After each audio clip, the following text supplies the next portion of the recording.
don't start over from scratch necessarily, but what you do is you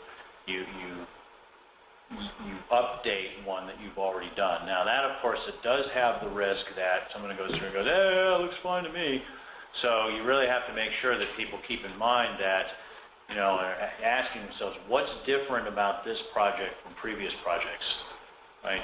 Now, one way to do that would be you're going to update the risk analysis that you've already got, but you do have a blue sky conversation with people to make sure, so put everybody in a room and say, all right, well, let's just spend an hour just thinking about risks, not referring to our existing risk analysis. Let's just do some brainstorming and see if we come up with something.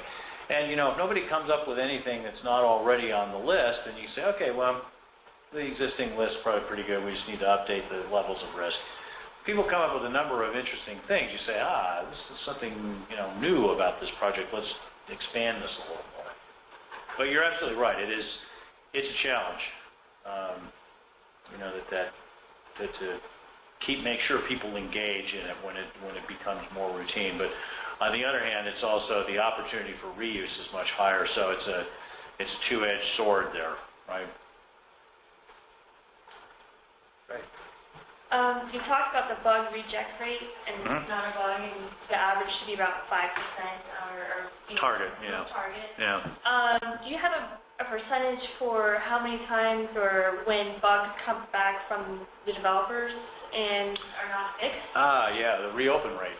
Right. That's another good metric of what percentage of the bug fixes fail the confirmation test, which I can also call for short the reopen rate. I also tend to target that at 5%. Now, when I say target, that's really the wrong word. I should say threshold. That's the percentage at which I raise a red flag. That's a point where if I'm doing an assessment for a client, I say, whoa, your reopen rate is above 5%. Let's look at that some more, right? Your reject rate is above 5%. Let's look at that some more. Reopen, it's a major issue because it's waste. Right? You're wasting time. It's pure rework. It's the purest rework. It's rework of rework, right? I mean, you could say the bugs are waste because of rework, but this is really waste because it's you're doing it all over again. And plus, it's project risk. It creates project risk of potential delay of release because the faster that you can move bugs from initial discovery to final resolution, the less risk of delay is associated with that bug. So conversely, every time a bug lives longer than it has to or should, it poses a risk to the success of the project. So it really is, it's one to look at. Fortunately, because of its project risk element, that risk of delay, it's easy to make a business case to people outside of the testing organization why they should care about it.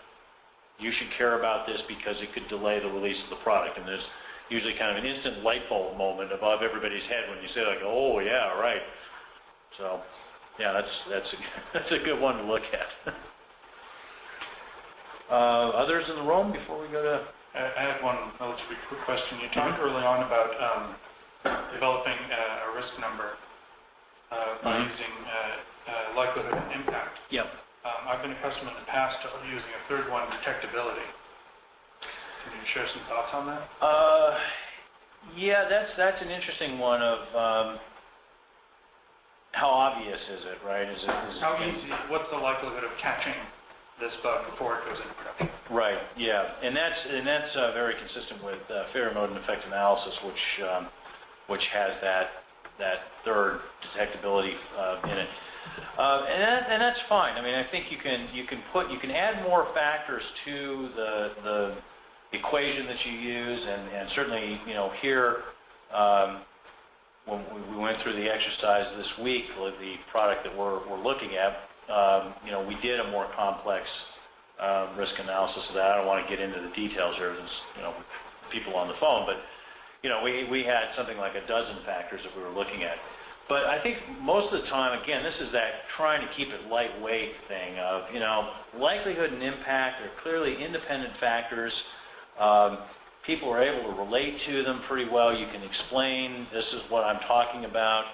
You can generally put some scales, some rating scales out there that people can relate to, and they tend to work.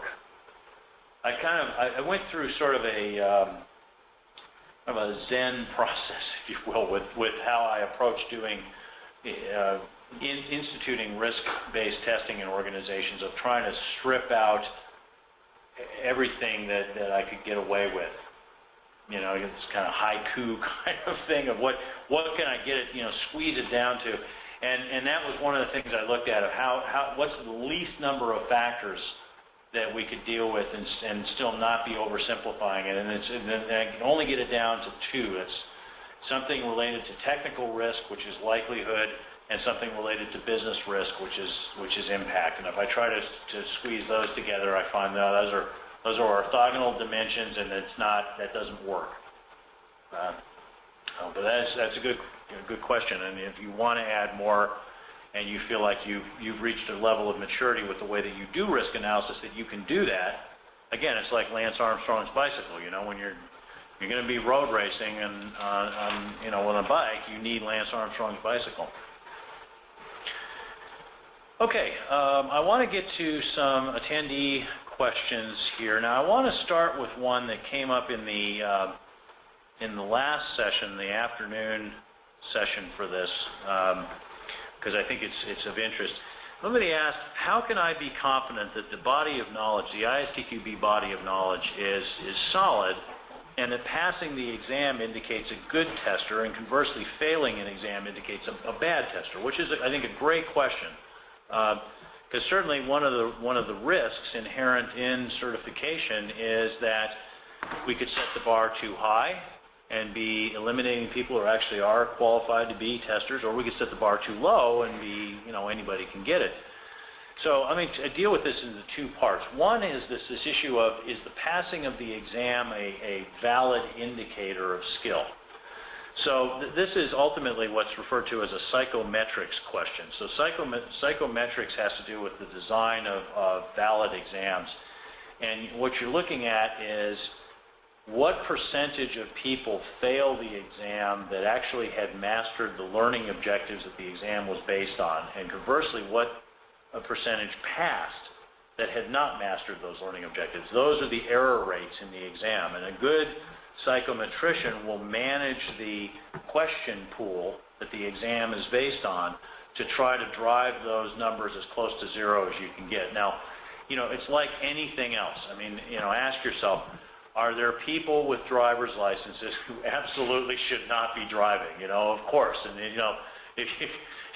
if you're driving home from work tonight, you're liable to see a few of them out there with their cell phone shoved up their ear and, drinking, and hopefully not drinking a beer, but, paying no attention whatsoever to what they're doing.